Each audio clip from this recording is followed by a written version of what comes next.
Wine Searcher Advent Calendar 2024. And it is clinging to the sides of the glass. It's so beautiful.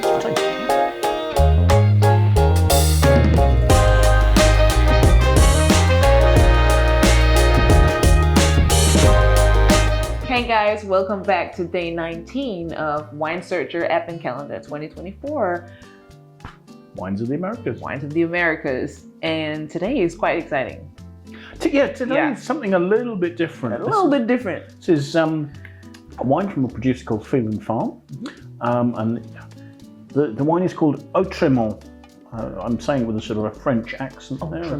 Autrement, right? I hope that's right. So a different blend of grape varieties here. We're using the Pinot Noir glasses because I think this is going to be an aromatic wine and we're going to have lots of lovely aromas to capture.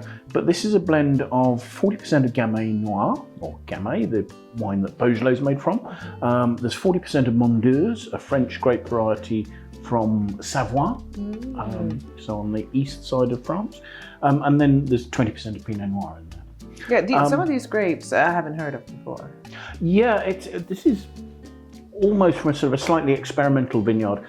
Phelan Farm is owned by somebody called Greg Phelan, but he works with a winemaker called Raj Parr, who's quite well known for having made some fantastic California Pinot Noirs and Chardonnays. But Raj has come here, and in the period between 2017 and 2020, these vineyards which he's leasing from Greg, he's grafted them over to a range of some quite rare grape varieties that he's sourced planting material from Savoy and the Jura in France. And so actually you get an advantage if you graft over vines, you sort of cut the top off and you remove the existing variety, but you've still got a well-established rootstock. And so he's using grape varieties that you really don't come across a lot in the US, things like Trousseau, as I said, there's the Gamay, there's the Mondeuse, Mencia, a Spanish grape variety. So he's really trying to find something completely different here. And this is a very, and this whole setup at Phelan Farm is very different. Is it typical to be maybe a bit more experimental when we're talking biodynamic wines, or is it?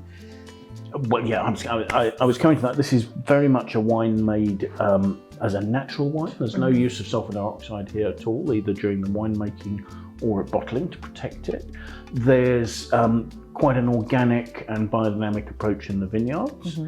I don't see any biodynamic certification, but certainly they're not using chemical fertilizers or pesticides or herbicides at all. In fact, what they're doing here is they're treating with all sorts of quite homeopathic sprays. They're using things like nettle, valerian, horsetail, things like that will be diluted enormously and then sprayed on the vines with the idea of trying to energize the vine so that the vine can fight any disease. They had some problems, I believe, actually in 2023 with mildew.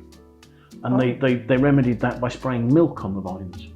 So milk, yeah. So just trying to avoid using chemicals wherever possible. Sometimes they'll use an emulsion of fish bone, for instance, and this almost sort of sounds like wizardry. Yeah. But this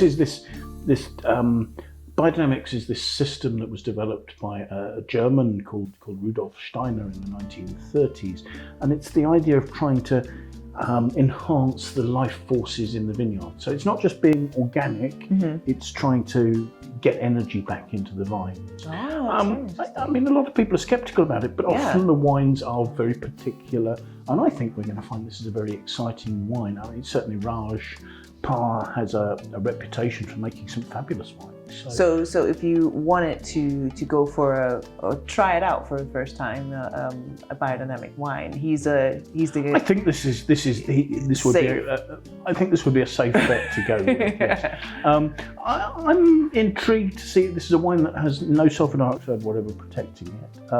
And okay, you can think sulfur dioxide.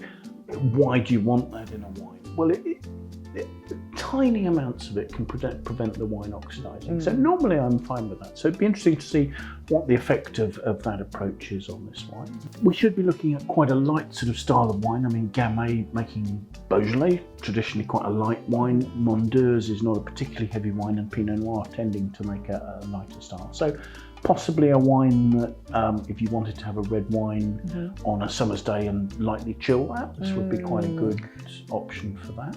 The serving temperature here, the recommended serving temperature here is 52 degrees. So it is closer to what you would look at for a red wine, because this is not a hugely structured wine. So do you want to have a look at it? Yeah, I think that would be a good idea. Let's see what we make of it. Okay. So it looks like there's a slight fizz. It does, doesn't it? There's, I wonder whether that might be that there's been a slight re-fermentation. That would be a worry, actually, if there was too much of that. Just in terms of the depth of colour, it's not particularly dark. It's a lovely, vivid ruby red. There's a slight purple hue at the rim, so there's nothing to suggest that there's any lack of life in the colour. See what you make of the aroma, shall we? Wow, gosh, it's different. It's very different, isn't it? Quite sort of, there's some lovely, vivid, clean, well-defined fruit. It's almost like sort of red grapes or red cherries, but sort of it's a sort of vibrant, quite zippy red cherry note. It's not a very ripe note. Yeah, it smells like a hybrid of a red wine and a cider, I would say. Well, I suppose yes, there's that sort of slight. There is going to be a slight note of oxidation if the wine's not got the SO2 protecting it. Having said that, I mean the slight fizz in the wine will have helped protect against oxidation. Possibly a little bit of CO2 in there. That'll make sure there's no oxygen in there. But it's quite lively. But there is that almost slight dustiness to it, isn't there? It's something very natural in the nature of the aroma. Ironically. So let's have a taste.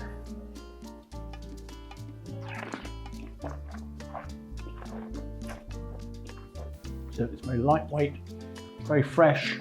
It's very fresh. There's a very juicy berry note there, isn't there? It's very juicy, very. It's not as, like I said, to me the smell was a little bit a hybrid between wine and cider. It doesn't taste that way. It's I don't know. It's very light. It's very refreshing. There's quite a sort of a high toned, I agree, refreshing. Almost as if there's sort of a slight touch of banana-iness about it, maybe. That's lifted red cherries, kirsch. The sort of thing that you would think of in terms of Beaujolais, in terms of style. It's quite light-bodied. The alcohol, I think, is quite low. The label says it's 12% alcohol, so that's allowing the fruit to show on the finish really quite nicely. I don't think it's a wine that I'd age in my cellar for a long time. I think it's a wine that's going to be enjoyable to open, drink with friends on a social occasion. Wouldn't necessarily need food to go with it, or might pair quite nicely with simple sharing food, pizzas, that sort of thing. I think I could definitely see myself just drinking this as a treat. Not necessarily with food, but just as a, I don't know, maybe a social thing, or enjoyment by the pool, something like that. Yes, indeed. So I'm just reading here that it's from San Luis Obispo.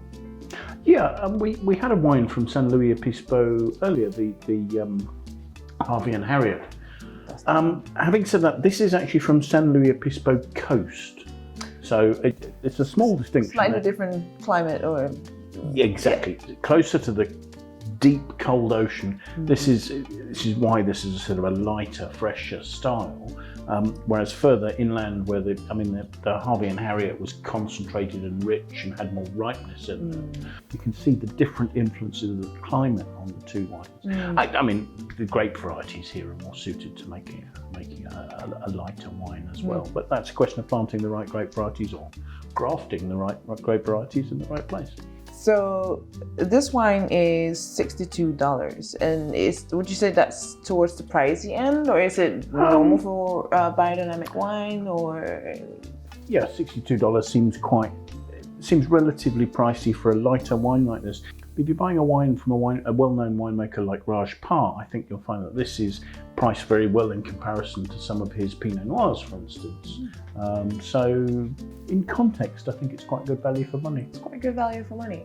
In that context. In that context. Well, on that note, you can learn more about biodynamic wines and Raj Parr if you scan the QR code and go to winesearcher.com. Search, explore, buy.